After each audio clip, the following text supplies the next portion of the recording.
Hi, I'm Angus Crest Gillespie, your host for East Brunswick Television. I'm here today with Daniel Dermer to discuss the christening of a new submarine to be named for the state of New Jersey this spring. Most of us are already familiar with the battleship New Jersey that we're proud to have stationed in our waters. But now is the time to celebrate a brand new vessel that's been completed.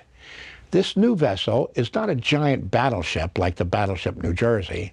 It's officially the USS New Jersey, an atomic submarine.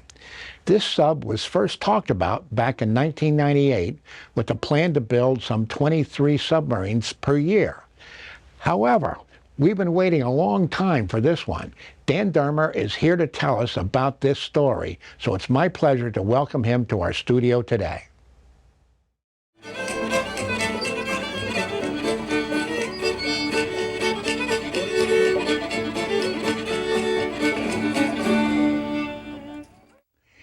Dan, tell me, who came up with the name of USS New Jersey back in 2015? Well, I don't think anyone specifically came up with the name. Somebody announced it. Well, they announced it. And what happened was Secretary of the Navy Ray Mabus came to New Jersey and made an official announcement right around Memorial Day of 2015 in Liberty State Park. And prior to that, I was serving as Chief of Staff for the Central Jersey Council. And I was the one that actually received the call from the Department of the Navy to invite us there. And so I was actually there when they made the announcement, and I got to meet Secretary Mabus.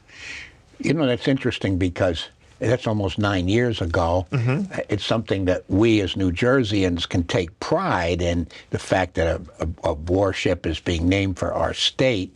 But it's been a long time since the announcement and the actual event. Correct. Yeah. So why is this new submarine battle effective? Can you briefly explain?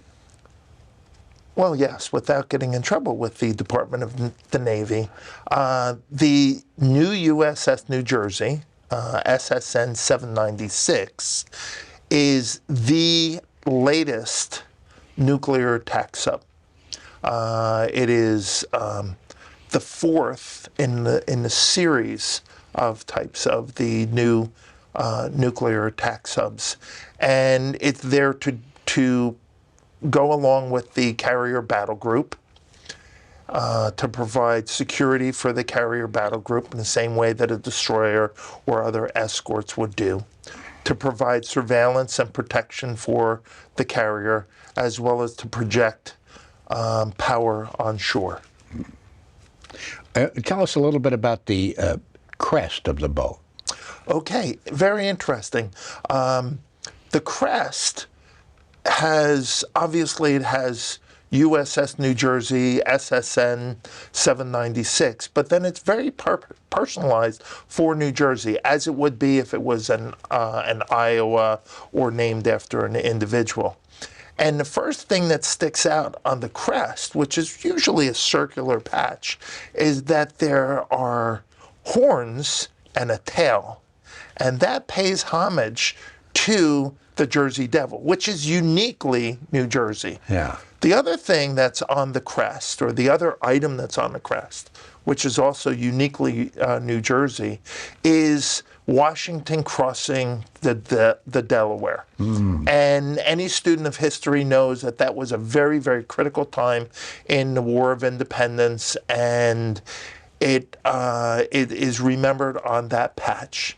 And the other portion that is kind of, without getting into the Latin of what their mission is it has 3 stars across the bottom, and that is to commemorate the fact that there was a battleship from the White Fleet, which is prior to World War I. That was the first USS New Jersey. The second USS New Jersey, which is the most decorated battleship in the history of the U.S. Navy, currently docked as a museum down in Camden.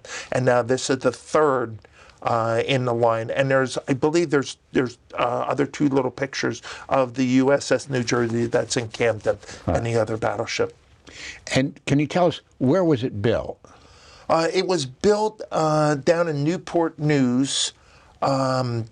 It was built by Huntington Ingalls, which is a subsidiary of one of the other defense corporations, which all of a sudden their name went right out of my head.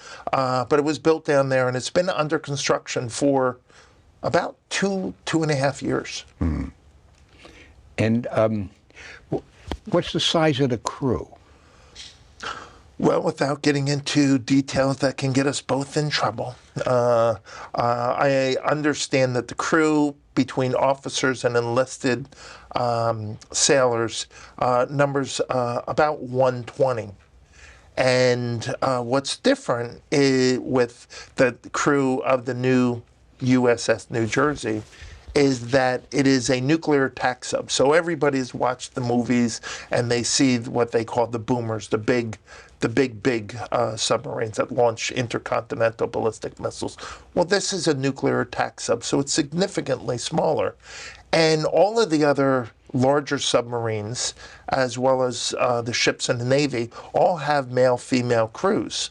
Well, the new USS New Jersey will be the first nuclear attack sub that will have a male-female component. So we are the first. Huh. Yeah, it's also interesting, this whole idea of naming ships after a state. Used to be that you would save the state names for the most important ships, which was the battleship. But over the last 80 years, the battleships are no longer quite so important. Correct. And the submarines are now arguably the most important. So that's been a switch. Yeah. Tell us a little bit about how the Tomahawk missiles work. Well, again, you don't have to reveal any secrets. I was going to say, hold on. So essentially, the Tomahawk missile is like any other rocket or any other missile, except it's launched out of a submarine. And so what transpires is the submarine goes to whatever predetermined depth is necessary, and they open the hatch, and the missile is kind of like shot out of there in a envelope of air.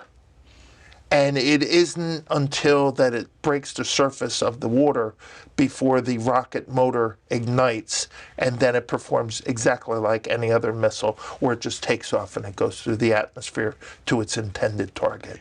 So looking at this as a layman, I think I can see that there's a tremendous advantage that the submarine can fire this while it's still underwater and undetected. It Correct. Doesn't have to come to the surface to Correct. let the missile go. Correct. That's really key, isn't it? Correct. Yeah. And then I know you can't give an exact answer, but roughly how fast can it go? I've been told that it can go about 20, 25 miles an hour. Yeah. And while underwater. While underwater. Yeah. Now, I know you're involved. Tell us a little bit, what is a commissioning after all?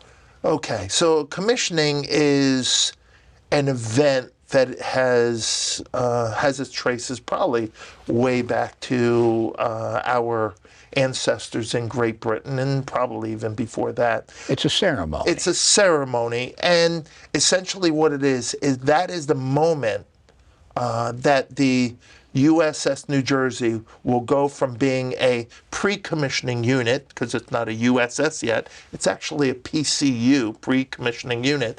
It will go from a unit that's been constructed to now officially becoming part of the U.S. Navy. So it is a milestone. It's a very, very significant milestone. So it's now operational. It's now operational, correct. Okay. And I understand this process of commissioning is over an entire week. Yes. Briefly, what happens during that week? Well, the sub is going to sail up from Newport News, and we're hoping to greet the sub as it rounds Sandy Hook Point, and then it is going to dock at Naval Weapons Station Earl, and there will be some welcoming ceremonies, and then throughout the week, in the morning hours, the prospective crew, because they're not technically the crew yet, the prospective crew will practice for this ceremony that happens on Saturday. And in the afternoons, the commissioning committee will take them to places throughout New Jersey so that they can do some outreach programs, maybe talk to students so that they can interact with the crew and ask them questions. We're going to take them unique places in New Jersey, or places that are uniquely in New Jersey, like the Jersey Shore, and kind of entertain them and whatever family ends up driving up from Norfolk to be with them. And then you'll have celebrations throughout the week, and then there's some real big ceremonies that happen at the end of the week, prior to the commissioning, which is on Saturday morning. It's very interesting that this is taking place at Naval Weapons Station Earl, which is in Leonardo, because this all got started back in World War II because the Navy was mainly centered at the Brooklyn Navy Yard. Correct. But they were worried there were so many bridges between Brooklyn and the ocean that they put Leonardo far enough south so that that was no longer a problem. Correct. It's a direct line right in from the Atlantic, right in through the bay. And we in New Jersey are kind of lucky in the sense that the commissioning will take place in the state of New Jersey, because after all, if you were in a landlocked state, that simply couldn't happen. Correct. And the U.S. Navy was very, very diligent in making sure that the commissioning was going to be held in New Jersey. There were 3 spots originally, actually more than that, but it got narrowed down specifically to Naval Weapons Station Earl. And it's something that we as New Jerseyans can take pride in. Absolutely. Yeah. So tell us, who are the plank owners? Plank owners. Okay, very interesting question. So you've had this submarine that's been built out of steel and iron and other components, and that process has been ongoing, as we said, over 3 years. And there's been a lot of people that have been, part of the pre-commissioning crew, and they've been working on it, and they get it right up until the point that it sails to New Jersey.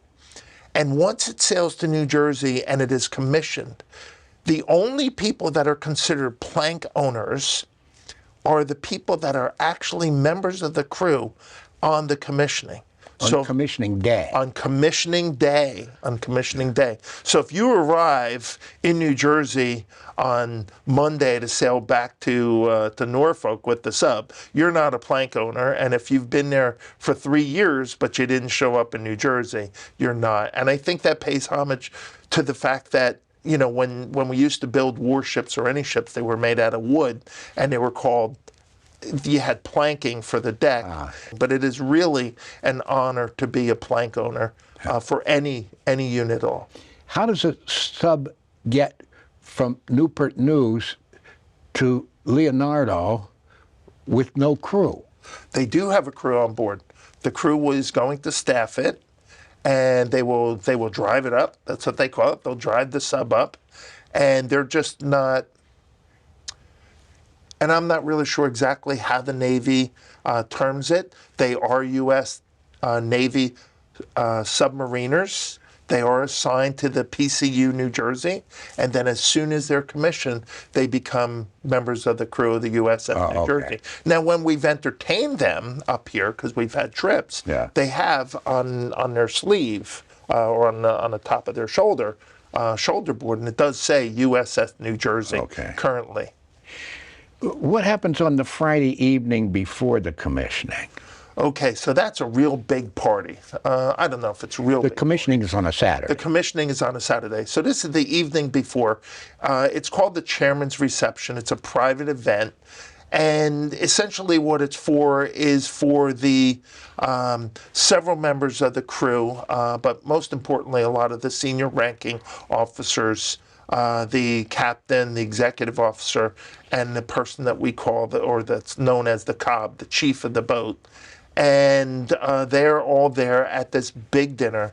And all of the VIPs, if the Secretary of the Navy shows up, or whomever admiral will be accepting the sub, or whatever happens, all the VIPs, and mainly a lot of the people that help pull the ceremony off, because there's a lot of moving parts and a lot of people that participate and a lot of donors. A lot of this cost, well, the ceremony and all the other things cost a lot of money, and so there's a lot of contractors that work on the sub that make generous contributions to make the ceremony possible. So all these festivities, all these ceremonies, it costs money, but it's not taxpayer money necessarily. It's it is not necessarily taxpayer money. There are specific events like the commissioning itself that are run specifically by the U.S. Navy, because the Navy wants it done according to their protocols. But if we're having an event for the crew, I know we're going to take them for a comedy night. That is all on money that has either been raised by the commissioning committee or donated to the commissioning committee for us to be able to afford all of those opportunities for the sailors. The other donations that we'll recognize will be for what are known as habitability upgrades. So if you think of a brand new house, you move into your brand new house, you don't have any curtains on a window, you hang up maybe a blanket or whatever. Well, on a submarine, their bunks or their racks or their sleeping areas might have only cloth covers to pull in front of them.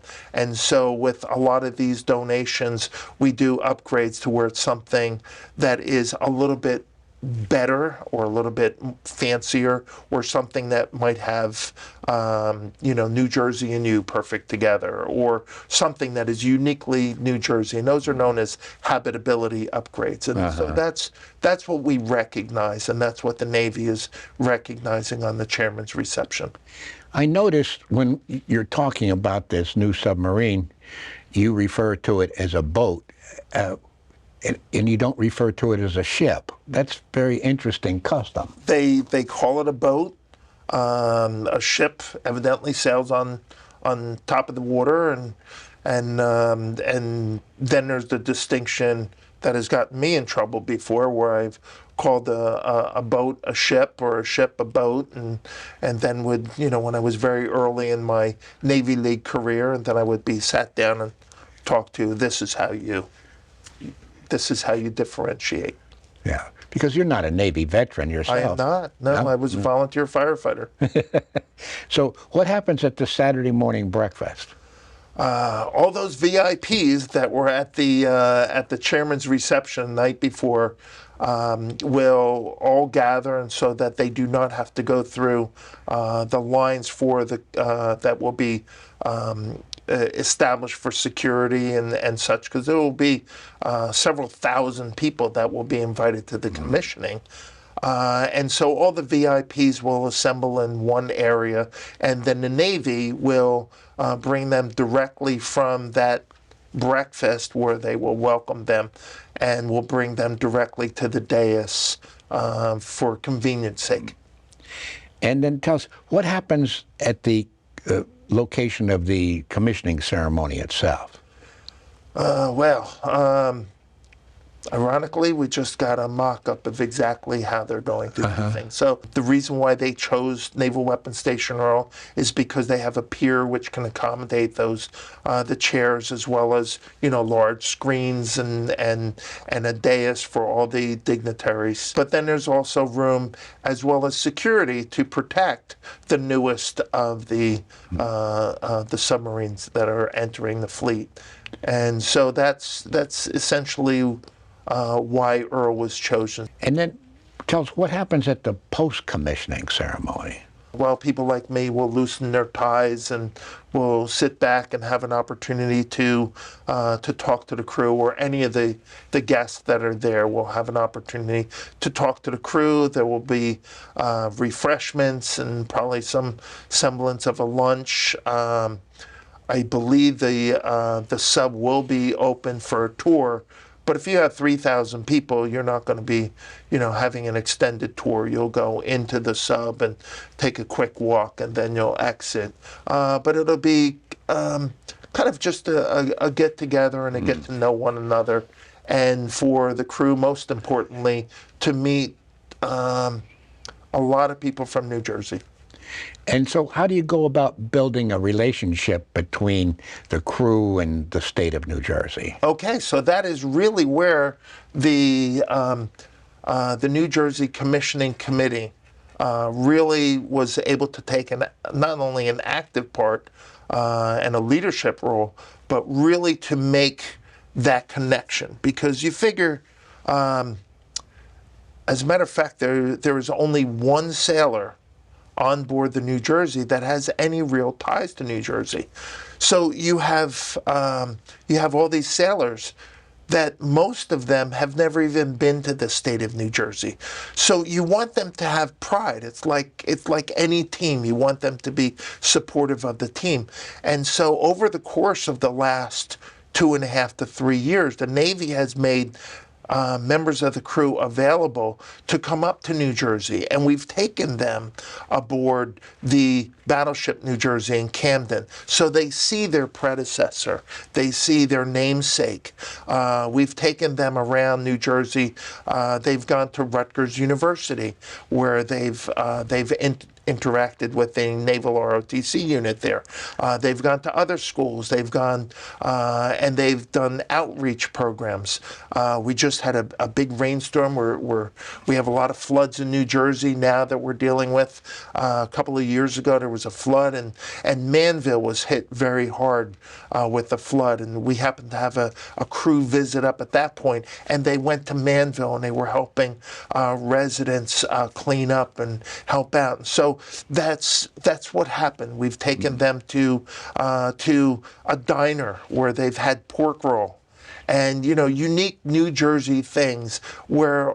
And I've heard sailors, young sailors, 19, 20 years old, saying, wow, New Jersey is really great. And so you build this bond with them where now all of a sudden they're not just proud to serve on their submarine called the New Jersey, but they also become very proud of representing the state of New Jersey and all the residents that are here. And it's been a pretty neat experience to see them come up and to interact with people, and how residents have interacted with them. So this is the work of the committee. Correct. Yeah. And what's the function of the Naval Weapons Station at Earl? I mean, I think a lot of New Jerseyans are unaware of it even. Correct. It is outside of Norfolk. It provides an awful lot of resources to the fleet, and the piers are available, so they can go and they can actually load those resources and supplies right into the naval ships. It's primarily ammunition, is it not? Primarily ammunition, yes. And that's one of the reasons why these piers are so long. In case there's an explosion, they didn't want any shoreside damage. As you say. Yeah, yeah. So what's the significance of the very first meal? Okay, so we've talked about it throughout the interview about how this ship is now transforming from component pieces to a finished product. And so as you get closer and closer to that, and you get the certifications so that you know that the fire systems work, you know that the propulsion things work, they finally put the submarine in the water. And so as it gets closer and closer and closer, you're getting close, but you're not there yet. And the significance of the first meal is you're not allowed to stay on board the submarine, and you're not allowed to eat on board the submarine until there's certifications that are done. And so once you get certified to be able to do that, it is a very big deal for the first time for this crew to be able to sit and break bread with one another. Yeah. And so it's a very significant milestone. It means that they're that much closer to commissioning day, and it's very close now. So that's interesting. Very interesting. I assume you, Dan, you got interested because of your membership in the Central Jersey Council of the Navy League of the United States. Correct. So tell us a little bit about how that came about. My association with the commissioning. Yeah. So as I said earlier, I was chief of staff for the council. I was the contact person from the Navy's perspective. I was called up. We were invited to go up there. And from that, it grew the idea to create the commissioning committee.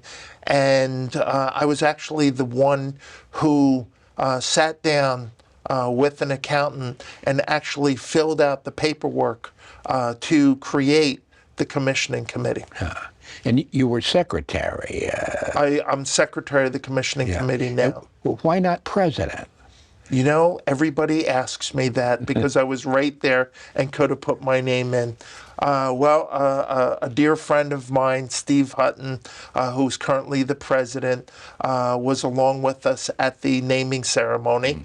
And essentially what transpired is Steve Hutton said, I'll be council president when I can adopt the submarine. And so I thought it would be pretty cool, even though we didn't know if we were going to adopt and accept as our responsibility in the council a submarine. I figured it would be pretty neat to put Steve in as the president of the commissioning committee. So it was a nice gesture. Yes. So what's your current role with the Navy League? My current role is I'm now, once again, the president of the council. I served for 3 years, 20 years ago, and I'm now president again. Oh, okay. Congratulations. Thank you. Tell us, what are the advantages of membership in the Navy League? Well, first and foremost, if you were a member of the Navy League in Central Jersey with our ties to the commissioning organization, you'd probably be involved with the commissioning organization or attending the commissioning instead of going through the whole protocol of trying to get tickets. The other thing is, we have about 15 Navy and U.S. Coast Guard cutters and bases that we support.